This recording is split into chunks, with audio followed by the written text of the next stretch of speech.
Como vocês sabem, Jujutsu Kaisen não está nem aí para os nossos sentimentos. Mortes é algo que mais tem dentro da história, o que deixa ela obviamente mais única. Mas além de impactar os personagens dentro da história, impacta também nós leitores, que de alguma forma conseguimos ficar tão tristes quanto os personagens dentro da história, e é totalmente impactante. E é por isso que hoje vamos chorar um pouquinho, pois veremos as 8 mortes mais tristes de Jujutsu Kaisen. E se prepara que a última morte é a mais impactante e triste de todas. Então fica aqui comigo, que é isso que você vai ver agora.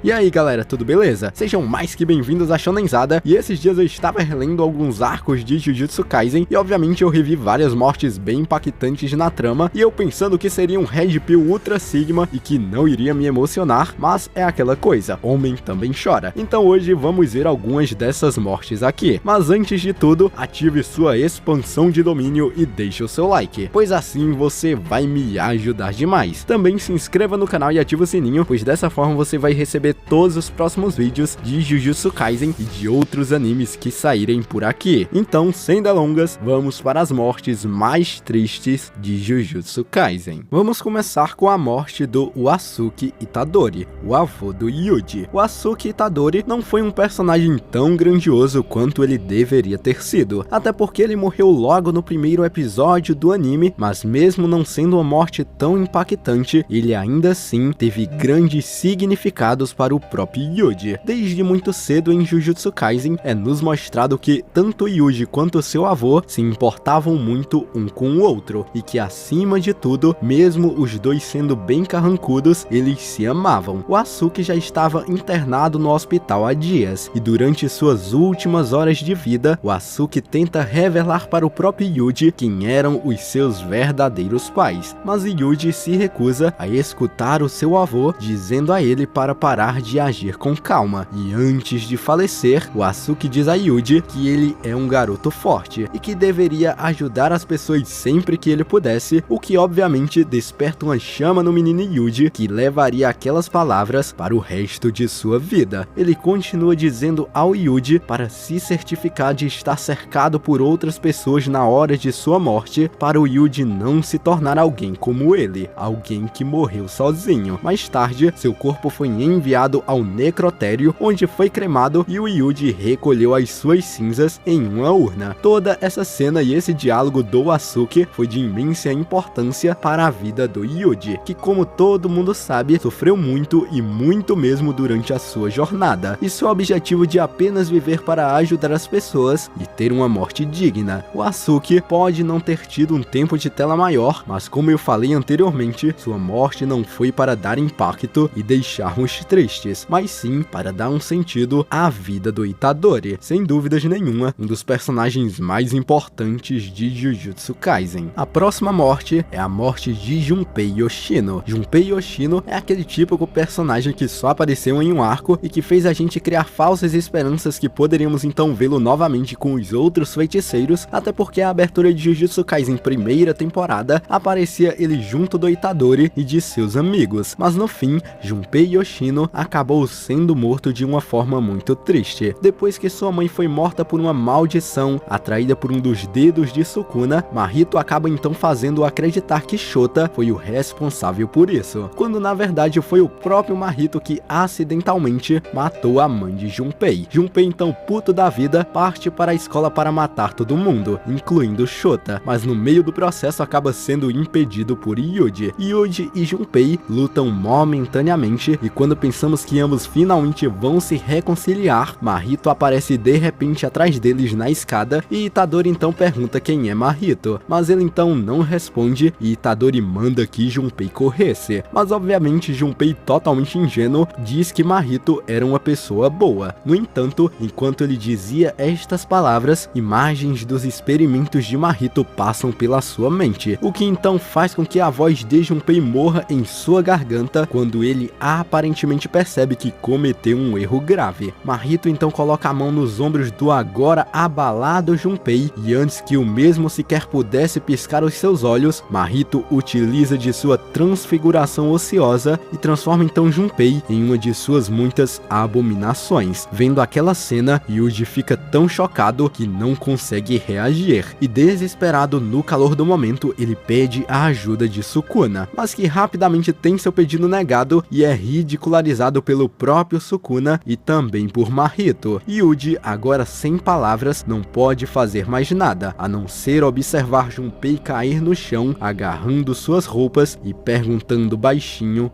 por quê, antes de cair no chão e morrer definitivamente. Mais uma morte que o Itadori não pôde evitar e que ainda por cima teve que ver as duas maldições zombando de sua cara. Algo triste e que com certeza deixou muita gente abalada, pois esperávamos muito mais do Junpei na história. E como próxima morte temos então a morte de Mekamaru. Kokimota, também conhecido como Mekamaru, foi uma das mortes mais importantes e impactantes antes do arco de Shibuya, sendo meio que uma morte pré-arco para a gente saber o que de fato iria acontecer no arco mais impactante da história. Se você viu a primeira temporada do anime, sabe que existia um traidor entre os feiticeiros, e que se especulava muito que o traidor seria um aluno, o que de fato era, sendo esse Mekamaru. Mekamaru traiu a todos para ajudar Mahito, mas isso não era à toa, já que Mahito usaria de sua transfiguração ociosa para curar seu corpo frágil. Só que debaixo de um plano tinha outro ainda maior, já que após realizar o pedido de Mekamaru, o mesmo iria avisar a todos sobre o incidente envolvendo Shibuya. Depois então de ter seu corpo completamente curado, Kenjaku ergue então uma barreira que impede que Mekamaru possa pedir por ajuda, fazendo com que ele tenha que lutar contra Mahito e também contra Kenjaku, para que ele pudesse então avisar a todos sobre os preparativos das maldições para o incidente de Shibuya no dia 31 de outubro. Mekamaru, sem muitas escolhas, luta contra Mahito e Kenjaku, uma luta obviamente necessária e desvantajosa, mas que mesmo assim, graças ao próprio Mahito que curou seu corpo, Mekamaru poderia utilizar de suas técnicas mais fortes com total potência. Só que em um momento onde Mekamaru finalmente pensa que havia ganho da maldição e que finalmente poderia ter paz e avisar aos seus colegas o que iria acontecer, tudo não passava de um plano por parte de Mahito, onde durante toda a luta ele estava apenas se segurando, enganando Mekamaru, fingindo que foi exorcizado, finalmente quebrando o robô gigante de Mekamaru e ganhando então acesso ao seu cockpit, onde estava o feiticeiro, obviamente o matando em uma cena brutal. Mekamaru então vê diante de seus olhos o sangue escorrer por todo o seu corpo, além de que sua morte não serviu para absolutamente nada. Ele infelizmente não conseguiu realizar seu sonho de encontrar novamente seus amigos, agora com o seu verdadeiro corpo, e avisá-los sobre o incidente de Shibuya, o que me faz pensar no tanto de mortes que teriam sido evitadas caso ele tivesse de fato conseguido avisar a todos sobre o que iria acontecer no dia 31 de outubro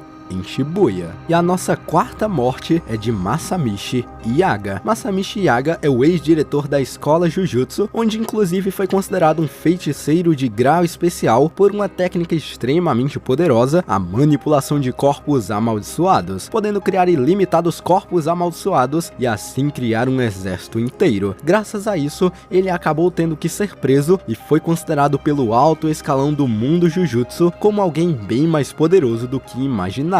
E bom, após ser liberto então da prisão, negando que sabia como criar aqueles corpos amaldiçoados em uma floresta muito distante da onde ele estava, Yaga reencontra pela última vez suas criações, que agora sim estavam seguras, já que era uma floresta protegida pelo mestre Tengen. E em paralelo a isso, Kusakabe liberta então o panda, que havia sido preso após o arco de Shibuya, mas tudo aquilo não passava de uma armação, já que prender o panda seria mais fácil de atrair o Yaga. E bom, Yaga então se despede de suas criações, as deixando então para serem cuidadas pela sua mãe, e diz para Kusakabe que não poderia deixar que a existência daquela técnica de criação caísse em mãos erradas. Kusakabe então agradece a Yaga, e Yaga então parte para libertar então a sua criação mais forte até aquele momento, o poderoso panda. Mas é aquela coisa, naquele ponto, Yaga não sabia que o panda já havia sido libertado, e no meio do caminho ele encontra com um personagem personagem que me surpreendeu, já que eu não imaginava que ele seria tão poderoso, o diretor Gakuganji, onde rola uma luta feroz entre ambos, com Yaga levando a pior e sendo ferido fatalmente. Mas antes de morrer, para a surpresa de Gakuganji, Yaga revela a técnica de manipulação de corpos, mas Gaku fica surpreso, dizendo que se Yaga tivesse dito antes, ele poderia ter então evitado a sua morte. E como últimas palavras, vemos Yaga dizendo que aquilo era uma maldição. E para deixar a cena ainda mais emocionante, o panda chega naquele local, mas não para lutar e sim para se despedir de seu pai. E Gakuganji pergunta por que o panda não o atacou e não o odeia por ele ter matado seu pai. O panda então diz que ele não é como os humanos e que acima de tudo Gaku estava seguindo as ordens do alto escalão, ou seja, ele estava apenas seguindo as ordens daqueles que mandam nele, e que naquele momento ele era somente uma faca caindo, mas que acima de tudo era para Gakuganji se lembrar de um detalhe, que até mesmo um panda criado por uma maldição pode chorar. Essa cena foi muito emocionante, não por conta da morte em si do Yaga, mas sim pelo panda, que viu seu pai morrer. Vamos agora então para uma maldição que morreu, e que também não é uma morte tão triste assim, mas que ao mesmo tempo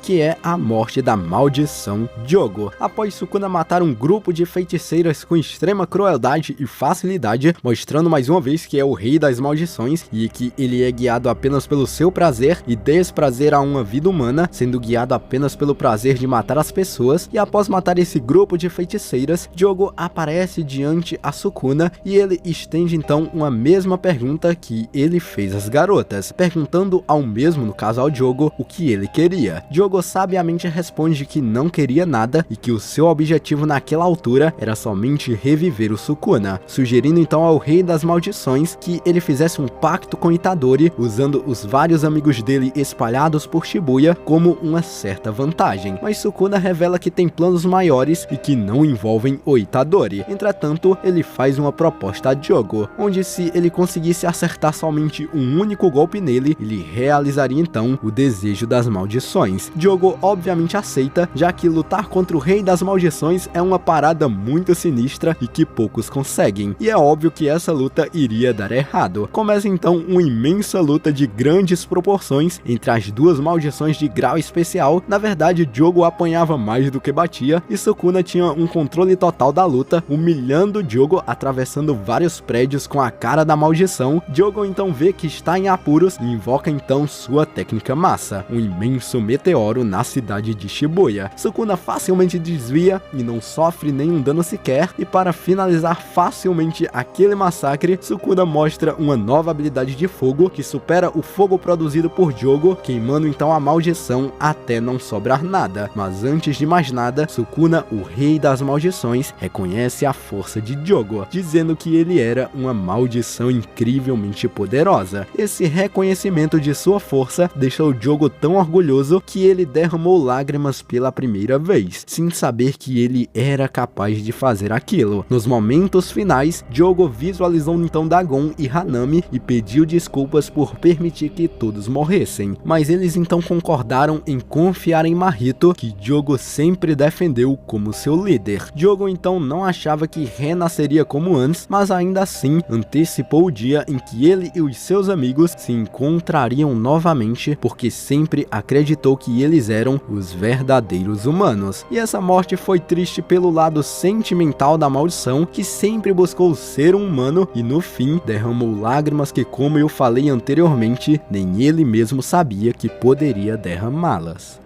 Agora vamos com uma das mortes mais impactantes de todas, a morte do feiticeiro Kento Nanami, um dos meus personagens favoritos. Após Jogo lutar contra o trio de feiticeiros Nanami, Naobito e Maki Zenin, apenas 2 dos feiticeiros saíram vivos, no caso Nanami e Maki Zenin. Nanami então ficou com o corpo completamente queimado pela maldição, mas mesmo assim estava indo em busca de Megumi e de Itadori, encomendado enfim a última maldição de grau especial do dia, Nanami, mesmo à beira da morte, derrota dezenas de humanos transfigurados feitos pelo Mahito, mas é tocado no peito pelo mesmo, que estava ali observando tudo. E no mesmo instante que isso acontece, Itadori chegaria naquele local logo depois de ter presenciado um completo massacre cometido pelo Rei das Maldições. O mais interessante é ver que Mahito trata Nanami como alguém conhecido de longa data, o que não é à toa, até porque Mahito havia lutado com Nanami anteriormente, logo após o seu nascimento, ou seja, faz muito sentido esse diálogo de longa data. No fim, Nanami se pergunta por que se tornou um feiticeiro Jujutsu e no fim confia deixar tudo com o humano Itadori, tomando muito cuidado para no fim não o amaldiçoar por engano. Após isso, Mahito então utiliza de sua transfiguração ociosa e com um somente golpe destrói completamente o torso do feiticeiro de grau 1, uma morte instantânea. Uma morte que impactou diretamente o Itadori, que explode de raiva e mais uma vez Itadori perdia alguém importante. Uma morte triste e fatal que levaria então a gente à próxima morte do vídeo. Como próxima morte temos então a morte de Nobara Kugisaki, uma morte que aconteceu entre as entrelinhas, já que não sabemos se ela morreu de fato ou não, e tudo fica ainda mais duvidoso e confuso após o último capítulo, que eu vou falar adiante. Após a morte de Nanami, Itadori se junta a Nobara para enfrentar Mahito, uma luta extremamente fatal, onde parecia que Mahito era invencível, mas mesmo assim, Nobara Kugisaki tinha uma técnica que acertava em cheio Mahito, o que abria brechas para finalmente a maldição falecer. Itadori finalmente percebe que não estava sozinho e que Nobara estava ao seu lado, dizendo que aquilo era uma bênção. No fim, Mahito utiliza de sua técnica e se divide em vários pedaços e corre então em direção à escada, que estava obviamente ligada à superfície de Shibuya, enquanto sua outra cópia corria em direção ao subsolo. Nobara então corria com a sua guarda baixa, até porque o seu oponente era apenas uma cópia naquele momento, até porque aquele clone não poderia utilizar da transfiguração ociosa da maldição verdadeira, o que obviamente era uma baita vantagem para o lado da Kugisaki. No fim, aquilo era somente uma estratégia de Mahito, e Mahito troca o seu corpo verdadeiro com o clone, o que então faz o tocar no rosto de Nobara Kugisaki, utilizando de sua transfiguração ociosa. Nada poderia ser feito naquele momento. Nobara apenas se lembra de seus melhores momentos com os seus amigos, aquela era a gota d'água para Itadori, até porque todos os seus amigos estavam praticamente todos mortos e feridos, e agora ele acabava de perder a sua querida Nobarinha. Como eu falei, não sabemos se de fato a Nobara morreu ou não, até porque no último capítulo 336 ela não aparece. Opa, eu falei no capítulo 336? Então vamos para a morte mais triste e impactante do vídeo, a morte de Satoru Gojo. A morte de Satoru Gojo pegou todos de surpresa, até porque Satoru Gojo aparentemente havia ganho seu conflito contra o Rei das Maldições Sukuna, e isso fica ainda mais explícito quando no capítulo 335 do mangá é dito pelo próprio narrador da história que o Gojo havia ganho o confronto. Mas não, tudo não passava de uma ilusão por parte de nós fãs da história, e o Sukuna acabou ganhando e o Gojo morreu. No capítulo 336 é oficialmente confirmada a morte de Gojo, mas antes de sua morte, vemos então um pós-morte incrível de Gojo, que se lembra de todos aqueles que um dia partiram, como Kento Nanami, diretor Yaga, Suguru Geto, seu amigo de anos, Hayabara, Riko Amanai e vários outros. Vemos então uma cena emocionante com Satoru Gojo e Suguru Geto, seu melhor amigo, atormentando a vida do diretor Yaga até mesmo após a sua morte. Uma cena linda e emocionante. Aquele então foi o pós-morte de Satoru Gojo, e no presente, deitado no chão e cheio de sangue, vemos então Gojo morto, não só morto, como partido ao meio, uma morte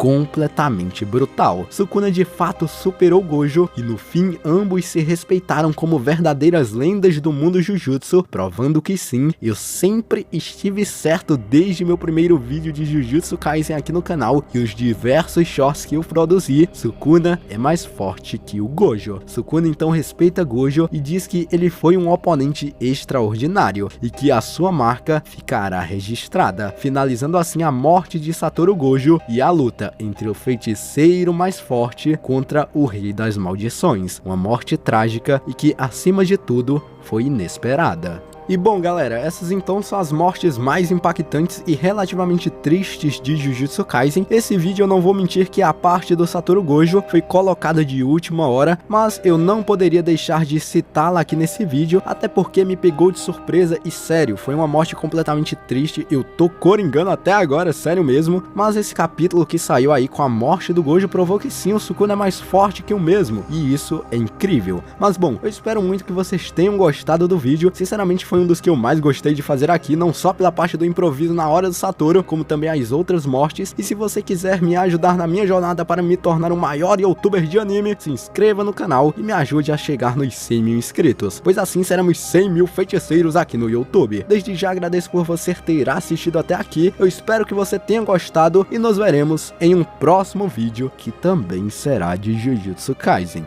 Fui!